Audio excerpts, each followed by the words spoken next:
They said Catherine Doyle was only 6 years old when she began whispering truths that no child should know. Imagine it, 1871 in a dim candle-lit parlor, her small voice breaking the silence with words that didn't belong to her time, her age, or her mind. Secrets about men who had never confessed, details of crimes that had never been spoken aloud. She would sit there, eyes wide and unblinking, telling her parents things they had never told a soul. And here's the part that makes your stomach turn. Every word she spoke was true. The villagers said she was cursed. The priests said she was possessed. But if you look closer, if you strip away the comforting lies, you begin to see something far darker. Catherine Doyle wasn't channeling demons. She was exposing the hidden machinery of power itself, a child cracking open doors she was never meant to touch. Tonight you will walk through those same doors. History hides its monsters behind religion, institutions, and smiling faces. But when Catherine opened her mouth, she tore those masks away. Imagine being in that room when she described in chilling detail what a prominent man in town had buried beneath his barn. Imagine the silence, the cold realization, the terror of knowing the girl was right. This wasn't innocence, it was intrusion into the forbidden archives of the world. And that's what this story really is, not about a girl, but about what leaks through the cracks of human control systems when they fail. Catherine's voice is a cipher, a weapon against the polished narratives we're fed. And make no mistake, the story of her life was not preserved in history books because it threatened the very foundation of who controls truth. When a child knows the sins of priests, when a child unmasks the shadows of respected fathers, when a child speaks like the dead themselves are using her tongue, then control slips. Fear spreads and institutions panic. That is why you were never taught her name. That is why this story feels dangerous as it touches your ears. Because Catherine Doyle is not a ghost story. She is evidence. Evidence of cracks in the walls of power. Proof that their secrets are never as safe as they think. And by the time you finish this descent, you'll feel it. The same dread those villagers felt in 1871. A realization that you, too, have heard something you were never meant to hear. By the winter of 1871, Catherine Doyle's whispers had become impossible to dismiss. Her parents, terrified and ashamed, tried to silence her. They kept her locked inside their cottage at night, thinking the walls could contain whatever force moved through her. But the walls only amplified it. Neighbors spoke of hearing her voice seep through the cracks, low, steady, not the voice of a child, but something older, colder. She spoke of things she could not have seen, fires that would ignite in barns weeks later, a woman's hidden ledger that revealed money stolen from the church, though Catherine had never stepped inside that house. Her voice was a haunting intrusion into the private sins of a town that believed itself righteous. The priests arrived first, not to comfort, but to interrogate. They circled her as though she were prey, reciting prayers demanding that she confess who taught her these words. Catherine just stared, and then in the silence she told one of them the name of a child he had fathered in secret. Imagine the horror on his face as the truth spilled into the open before his peers. That moment broke the town, not because they feared Catherine, but because they feared what she revealed, that their carefully constructed reputations, their institutions, their sermons, their dominance could be shattered by the voice of a single little girl. Do you see the power here? It wasn't sorcery. It wasn't madness. It was exposure. Catherine Doyle became a mirror no man could control. In a world built on hierarchy, shame, and obedience, she pulled the veil back. And that is why men of power moved so quickly against her. They branded her dangerous, unholy, a vessel of corruption. But in reality, she was none of those things. She was proof. Proof that the secrets of men, no matter how buried, are always waiting for someone to dig them up. And that is the terror the world still hides from you. Institutions survive not by virtue, not by holiness, but by silence. Silence is the mortar that holds their fortress together. Catherine Doyle shattered that silence. She did what grown men never dared. And because of that, they vowed she would never live long enough to speak to the world beyond her village.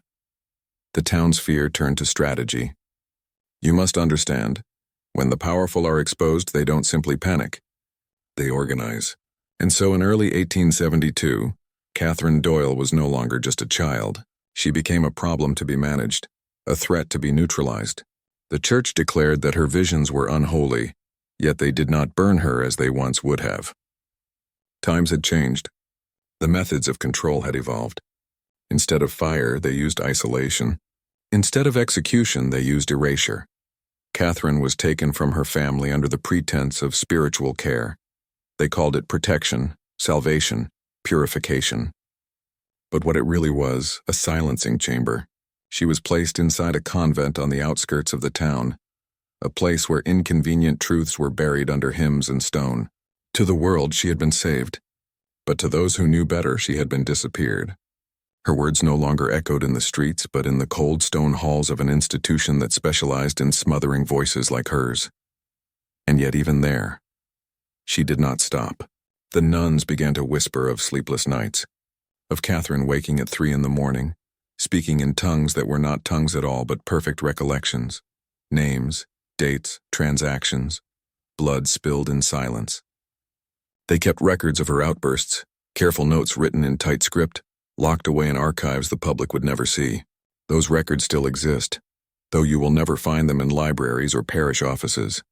They are hidden in vaults marked as dangerous. Why? Because Catherine was documenting corruption in real time. She was a child, yet she was mapping the architecture of power that most men live their entire lives blind to. Now imagine the terror this caused. The church could not admit a little girl had this knowledge. They could not let her voice travel beyond those walls. Because if Catherine Doyle had been allowed to grow, her words would have torn down their entire edifice. The fathers, the priests, the politicians, she knew them for what they truly were. And the danger of truth is not in its existence, but in its delivery. Catherine was delivering it. But remember this: whenever institutions silence someone, they also leave traces. The faint outline of what they tried to bury. And in those faint outlines, you and I can still see Catherine Doyle moving, speaking, refusing to be forgotten. By spring of 1872, Catherine Doyle no longer officially existed. Her name was struck from school records. Parish logs noted her as taken into care, then nothing more. To the townspeople, she had vanished, as if the earth itself swallowed her whole. That is the strategy of power, not to destroy outright, but to erase so the silence feels natural, unquestioned. But the truth does not vanish with the stroke of a pen. It bleeds, it seeps, it infects.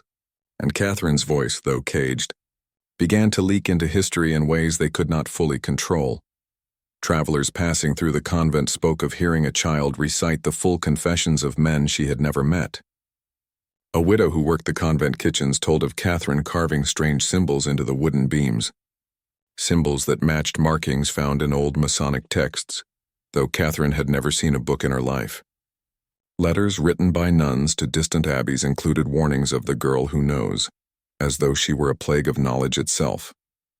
And some of those letters, smuggled out and buried in private collections, still exist.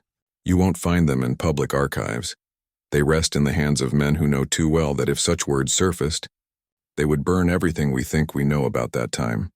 This is how forbidden history survives, not as clear records, but as fragments, as whispers preserved by accident or by fear. The danger of Catherine Doyle was not just what she revealed about individuals, but what she revealed about the structure. She was not exposing one priest, one official, one family's sins. She was showing that corruption itself was systemic, that the entire order, from pulpit to courthouse, was rotten. Do you feel the weight of that? Because this is the kind of knowledge that changes a man. This is the moment where you begin to realize that history is not the story of progress, but the story of concealment. And when concealment fails, institutions do not hesitate to sacrifice anyone, child or adult, to preserve the illusion. Catherine Doyle was proof. Proof that truth cannot be killed, only buried. Proof that every system you trust has chambers of silence filled with names you will never hear. And yet, the strangest part is that Catherine seemed to know she would be erased. She told a nun once, "They will hide me, but not the words. The words will find men who are willing to listen." Decades passed. The Doyle family line dwindled. The town changed names, and Catherine's story was reduced to nothing more than a faint rumor. But silence has cracks. By the turn of the century, researchers and fringe historians began to stumble across odd fragments. A convent ledger with her initials, a diary of a nun who wrote, "The child spoke the sins of kings." In a private collection in Boston, a faded letter describes a girl who revealed details of a banker's embezzlement, details proven true long after her disappearance. These fragments, scattered and hidden, form a trail, Not a clear one, but enough for those who know how to read forbidden history. And here is where the danger sharpens, because Catherine Doyle's words didn't just vanish. They reappeared almost like a contagion. Phrases she spoke as a child turned up in the writings of secret societies. Symbolic patterns she carved into convent wood found their way into esoteric manuals decades later. Was this coincidence? Or were her words carried, smuggled, absorbed into the bloodstream of hidden orders? Remember, institutions destroy the vessel but often keep the knowledge. What Catherine knew could not be discarded. It was too useful. It was a weapon. Imagine what it means.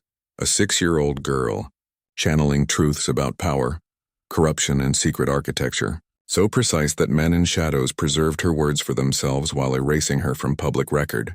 That is the greatest crime, stealing truth not to set men free but to ensure it serves only the few. Catherine's voice became contraband, a map of rot locked away by those who benefited most from the corruption she exposed. And yet, fragments continued to leak. A traveling lecturer in 1912 repeated a phrase he claimed came from a girl prophet of Salem. In the 1930s, an anonymous pamphlet in New York described Catherine as a child who unmasked the keepers of silence.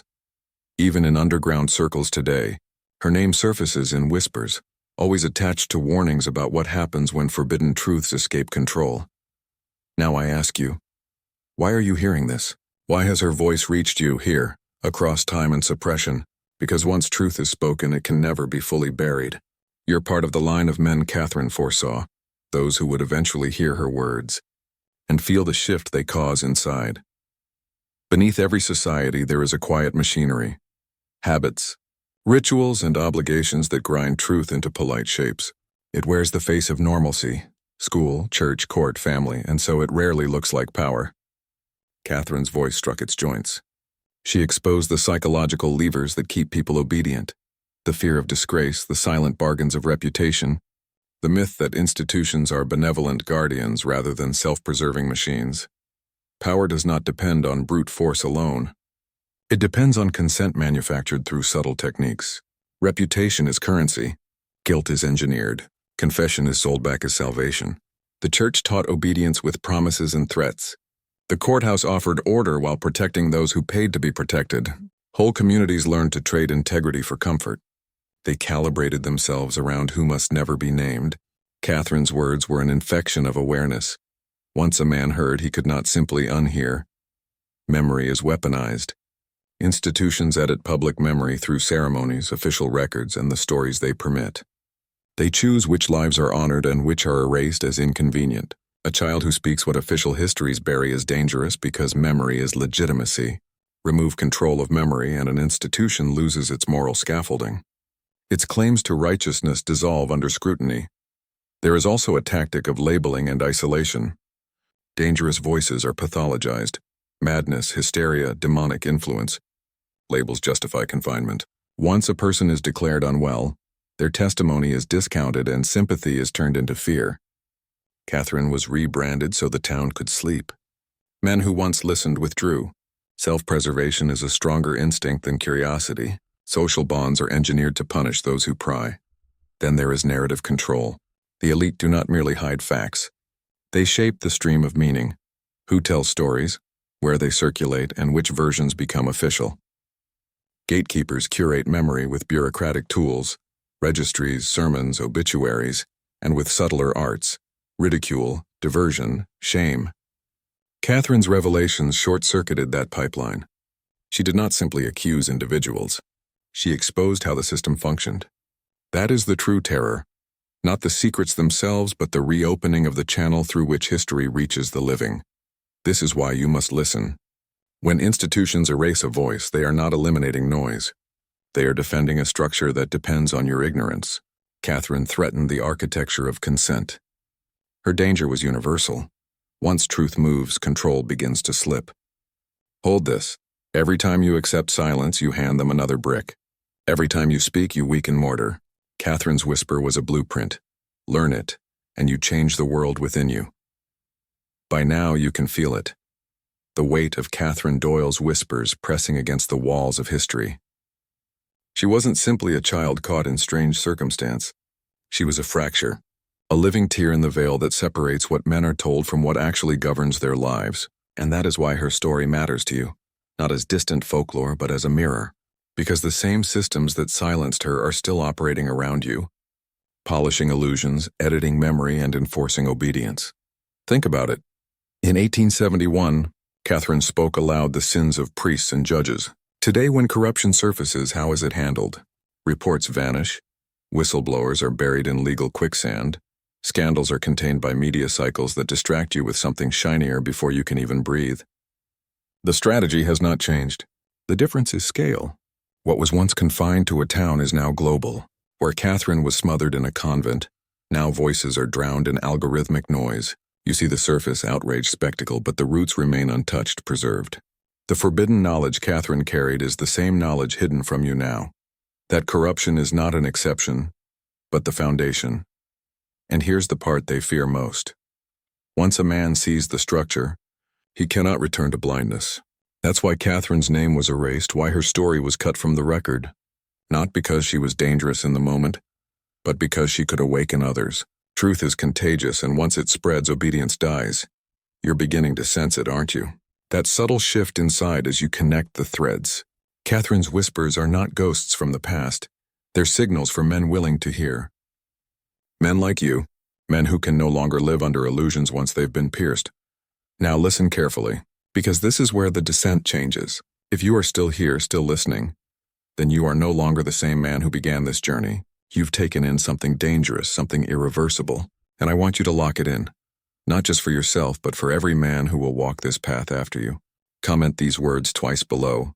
The silence is broken. Do it not for the algorithm alone, but as a declaration that you will not be the man who stays blind, nor the man who lets the fortress of silence remain unchallenged. From this point forward, Catherine's story stops being history. It becomes initiation. Every age has its Catherine Doyle. The Greeks called them oracles, women who spoke what kings feared to hear. The Hebrews named them prophets, voices crying in wildernesses of corruption. Medieval Europe burned them as witches.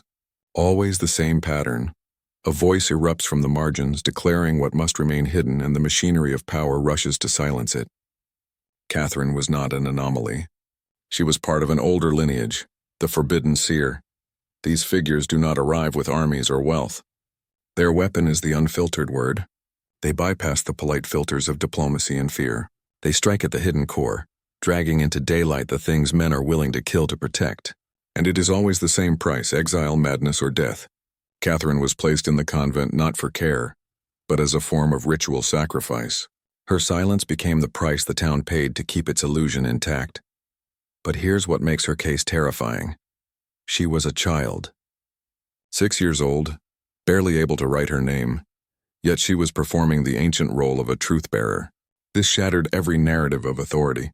If power can be pierced by a child's tongue, then the robes, the offices, the rituals, all of it collapses. Institutions cannot admit that, so they hide it. They bury her with the rest of the nameless prophets who threatened their dominion. And yet her whispers echo, because the archetype cannot be killed. Every few generations, someone erupts with the same raw gift. They see, they speak, and the cycle repeats. This is why Catherine's fragments resurfaced in esoteric texts. Secret societies study these voices not because they honor them, but because they know the power they carry. What the masses are taught to fear, the elite are trained to harvest. Catherine's visions were not destroyed, they were consumed. Her words became theirs, weapons turned inward against the very men who were never meant to hear them. This is the forbidden history. The voices of the silenced survive as stolen fuel. The elite pretend to dismiss prophecy, yet they hoard it in vaults, codify it in symbols, and pass it down in oaths. Catherine Doyle's whispers are not dead. They are alive in the hands of those who understood her too well. And now, by hearing this, you join the dangerous lineage. You are no longer a spectator. You are standing where countless men before you have stood, face to face with knowledge you cannot unknow. After the veil is pulled back, you begin to see how knowledge itself became a tool of manipulation. Catherine's shards of truth did not simply expose individuals. They revealed methods. Men in power learned quickly that information could be fashioned into obedience.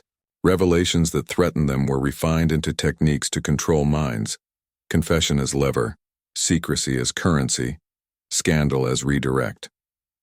In the years after Catherine, psychology and propaganda matured together into a single instrument. Imagine it like this. Her voice cut webs that bound communities together. The elite realized those webs could be rewoven in new patterns, tighter and more efficient. The art of labeling dissent as madness became clinical. Institutions produced experts to pathologize truth. The language shifted. Once witch, then hysteria, later delusion. Medicalized dismissal is more effective than exile because it carries the veneer of science. The same tactic used to justify locking Catherine away would evolve into more sophisticated forms. Institutions learning to wear their control as credibility. There is also an architecture of secrecy. Records that once were simple ledgers turned into archival control, indexing, redaction, restricted access. Historians who tried to follow Catherine's trail encountered closed doors and polite refusals. That opacity is deliberate. Knowledge that cannot be retrieved serves only custodians. They curate narratives, decide which questions are permissible, and train generations to accept the curated past. Truth becomes a commodity, parceled out in safe doses that preserve the facade while the rot eats the foundations. And the crowning innovation, narrative engineering. The patterns Catherine hinted at, ritualized repentance, staged scandal, controlled leaks, became rehearsed plays. Institutions learned to anticipate exposure and neutralize it by offering consumable substitutes. Confessions that absolve, trials that theaterize guilt, apologies that diffuse outrage. These performative acts create the illusion of accountability, while the core machinery remains intact. It is a script written to be watched, not to free. Catherine's true threat was systemic literacy, the ability of ordinary men to see the architecture of control. Her fragments taught observers to recognize the signals. When confession is a trap, when apology is theater, when secrecy is strategy. That literacy terrifies the powerful, because knowledge distributed to many cannot be controlled by few. This is why her whispers were cataloged, studied, and repurposed. They taught the elite how to weaponize revelations and keep the populace docile. Now you hold these patterns not as theory but as a map. Learn them, teach them, and the fortress of silence will crumble beneath men who refuse to look away, stand, and act. By the dawn of the 20th century, Catherine Doyle's whispers had become more than buried secrets. They had evolved into templates. The elites who once feared her now saw an opportunity. If truth could destroy them, it could also be inverted into a system of control. And so began a century of experiments, each refining what Catherine had unconsciously revealed. The human mind is programmable when you control its perception of truth. Think about the timing. The rise of newspapers, then radio, then film. Each became a stage where narrative could be shaped, replayed, and embedded. Instead of silencing every Catherine that emerged, institutions realized it was easier to flood the world with noise. Drown one dangerous truth in a sea of half-truths and distractions, and you neutralize it without a trace of blood. The tactic shifted from erasure to saturation. It wasn't that Catherine's voice had to vanish. It simply had to be buried beneath 1,000 meaningless echoes. And here's the sinister brilliance. Catherine had proven that exposure unravels power. The elites learned to weaponize exposure itself. They stage scandals. They manufacture controlled leaks. They sacrifice pawns in order to protect kings. Each truth they reveal is selected, shaped, and weaponized, not to awaken you but to keep you docile. What you think of as whistleblowing often serves as a pressure valve, releasing just enough steam to prevent the boiler from exploding. While the core corruption runs hotter than ever, look closely at history's patterns and you'll see it. A cycle of revelation and absorption. A crime revealed, an outrage stirred, an apology staged, and then silence. The cycle closes. Order is restored. The public believes truth has triumphed, when in reality the system has only grown more resilient. This is Catherine's tragedy. Her gift of exposure was stolen and twisted into the very architecture of modern psychological manipulation. Do you see it now? The story of a 6-year-old girl in 1871 is not just a ghost from the past. It is the blueprint of your present reality. Catherine's whispers echo in every press release, every headline designed to distract, every scandal that entertains more than it liberates. She was erased not because she was a relic, but because she was a prototype, And if you've heard her voice through this telling, then you are standing at a dangerous threshold.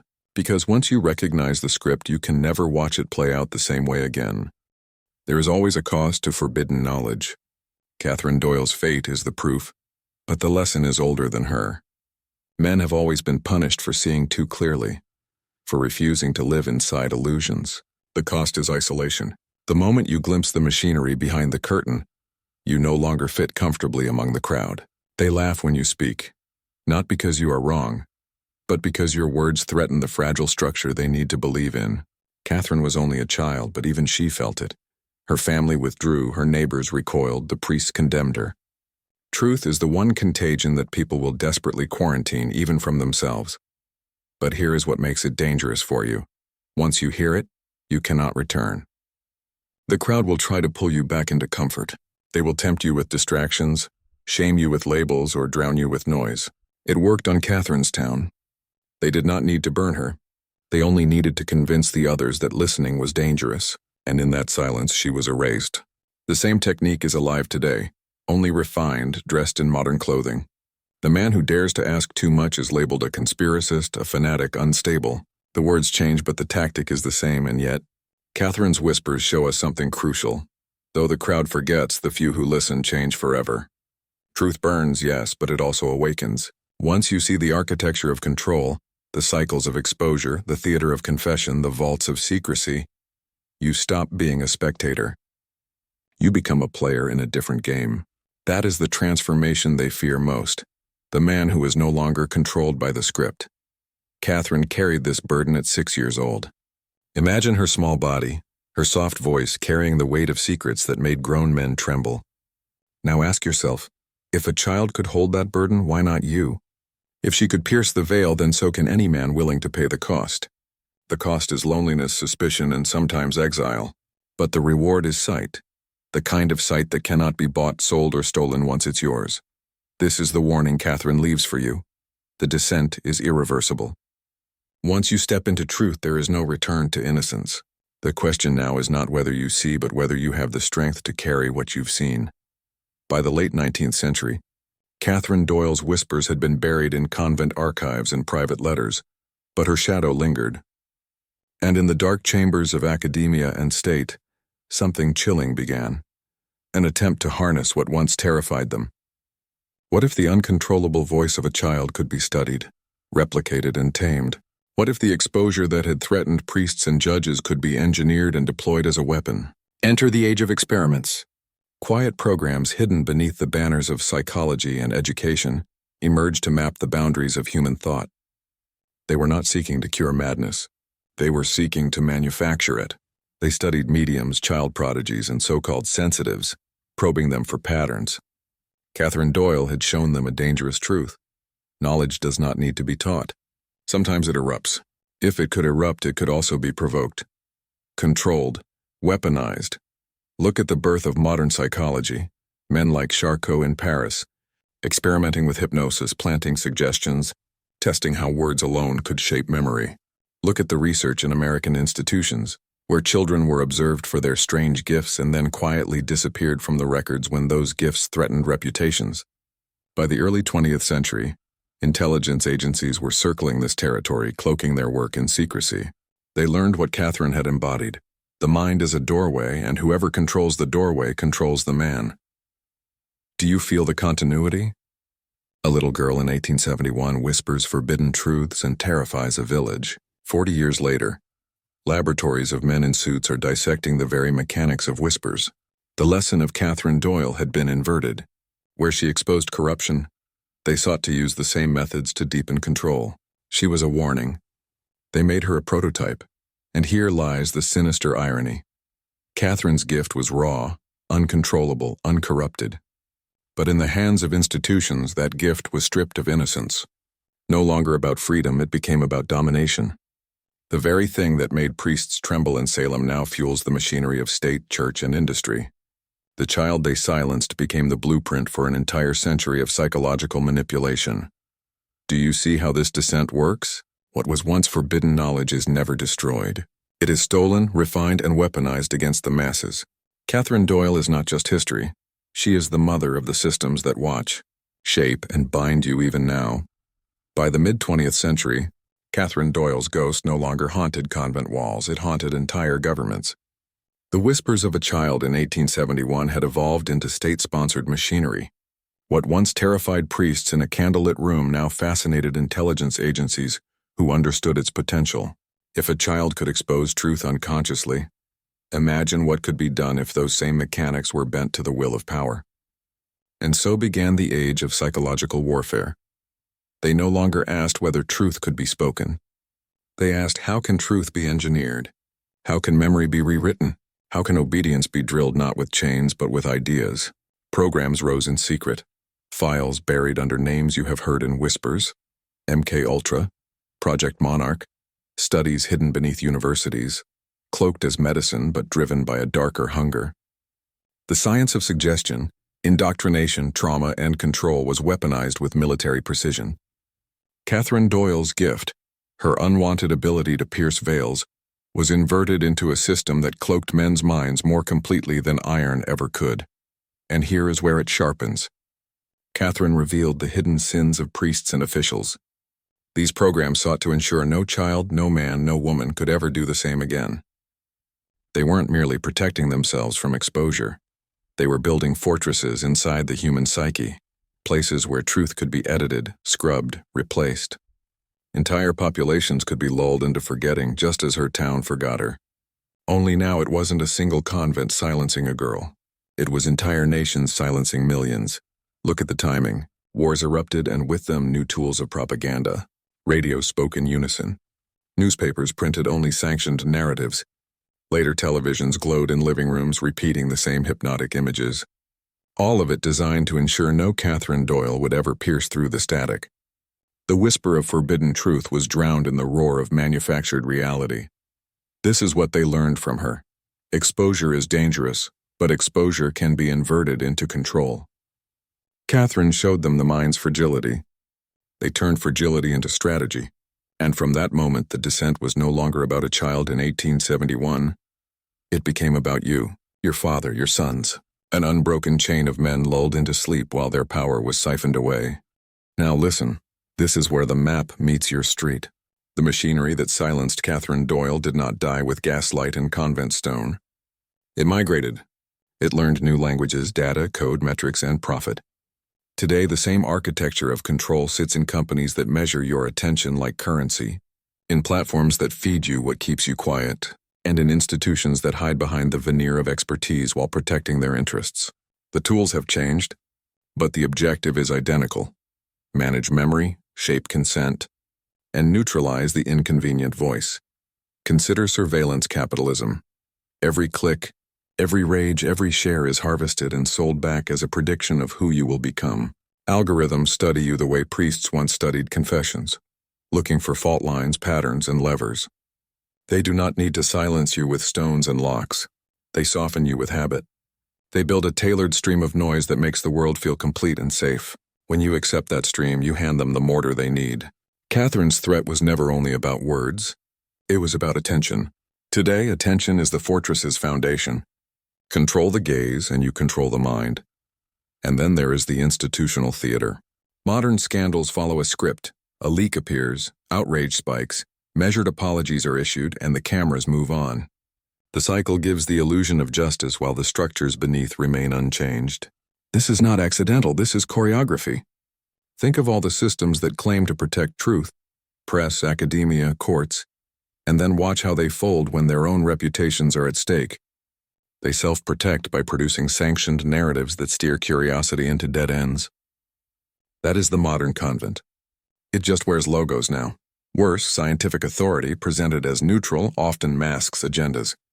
Studies are funded to produce convenient results. Experts are curated to echo a desired consensus. When dissent arises, it is framed as fringe, not as a signal that the archive may be incomplete. Catherine's fate, pathologized, contained, plays out in peer review and press releases. The language is polished, but the function is the same. Protect the system. So what does this mean for you? It means the battlefield is both external and internal. The systems you confront are woven into your devices, your institutions, and your circle of trust. They operate on boredom, distraction, and allegiance. They will not shout when they silence you. They will make silence feel comfortable. That is the danger they perfected since 1871. Hold this next to your chest. The modern world is noisier than Catherine's village, but noise is a strategy. Recognize the patterns: curated outrage, staged transparency, medicalized dismissal, and you reclaim the first step. Awareness is not victory, but it is the point of departure. Once you can see the architecture, you become the kind of man who cannot be managed by spectacle alone. But here is where the descent sharpens into a blade. Catherine Doyle was silenced because she revealed corruption that was meant to remain invisible. Today, men are silenced not by shackles or convent walls, but by their own complicity, trained to mock the very idea that something deeper could be wrong. This is the masterstroke of the system, not only to suppress truth, but to make you laugh at it, to dismiss it, to sneer at anyone who dares ask the forbidden question. Think about it. What once required torches and inquisitors now requires only ridicule and distraction. They don't have to drag you into a dungeon. They just flood your mind with trivialities until you no longer notice the dungeon you live in. The walls are built from your scrolling. The chains are woven from your own reactions. Catherine was a threat because she spoke what she saw. You are contained because you no longer see it all. And yet there is a fracture, always a fracture. Men like you, men willing to peer past the curtain, are not the norm but the exception. And exceptions terrify those in power. Why do you think the great institutions, whether religious, political, or technological, are so obsessed with controlling narrative? Why do they police language, redefine history, erase names, bury inconvenient evidence? Because one awakened voice can destabilize 1,000 compliant ones. Catherine proved that. They have not forgotten it. This is why right now I need you to make a decision. If you have followed me this far, you are no longer just a passive observer. You have entered the descent. You cannot unhear these connections, and here's how you signal to yourself and to the algorithm that you refuse silence. Go into the comments and write this phrase twice. I will not be silenced. Write it once for Catherine, the girl whose voice was buried in stone. Write it again for yourself to mark the moment you stop being managed. Do not underestimate this act. It is symbolic, yes, but symbols are what bind and unbind the world. The very elites who weaponize language know this, which is why they fight so hard to own it. When you write those words, you take language back into your hands. You turn their mechanism into your ritual, and rituals matter. Catherine's whispers cracked a convent. Your words can crack the architecture built around you. The descent is almost complete. But before you take the final step, you must understand what Catherine's curse really was. Not just for her, but for us. That is what we will confront in the last revelation. This is the last step, the deepest chamber of the descent. And if you hear it through, you will not walk away unchanged. Because Catherine Doyle's story was never just about a child in 1871. It was a blueprint, a warning, a curse, a mirror held to every generation that followed. Her voice pierced through the illusions of her time, and for that, they silenced her. But silence is never permanent. Silence always leaves echoes. And those echoes are now in your ears. Catherine revealed something that terrifies institutions more than rebellion, more than violence, more than chaos. She revealed truth without permission. A child untouched by doctrine spoke what priests, judges, and officials swore must remain hidden. That is why she was dangerous. Not because of what she knew, but because she proved that knowing can emerge from anywhere at any time beyond control. That is the threat. That is the seed they have spent a century trying to poison. Today you are told that knowledge is safe, packaged, delivered by experts, approved by credentials, measured by consensus. But the hidden reality is this: the most dangerous truths are the ones no one grants you. They rise uninvited, inconvenient, shattering the systems that depend on your compliance. Catherine's curse is not that she was silenced. It is that once you hear her story, you realize the same power sleeps in you. The ability to see beyond the script, to notice the fracture lines, to speak without asking. And once you see that, the system cannot fully contain you. But beware, this path carries weight. Catherine was buried by her own community, forgotten by history, erased from the record. If you walk her path, you too will feel the pressure. Friends will mock. Institutions will dismiss. Society will try to fold you back into obedience. That is the price of vision. But here is the counterweight. When you refuse silence, you are no longer merely a man in the crowd, you become something rarer. A sentinel, a vessel of the forbidden, a threat they cannot predict. Understand this final truth. Catherine's story is your initiation. It is the reminder that control systems only work on the sleeping. The moment you awaken, you step outside the frame. That is why you were never meant to hear this. And yet you have. Now the choice is yours. Step back into comfort, or carry Catherine's torch into the shadows they built around you. One path keeps you safe. The other makes you dangerous. Which will you choose?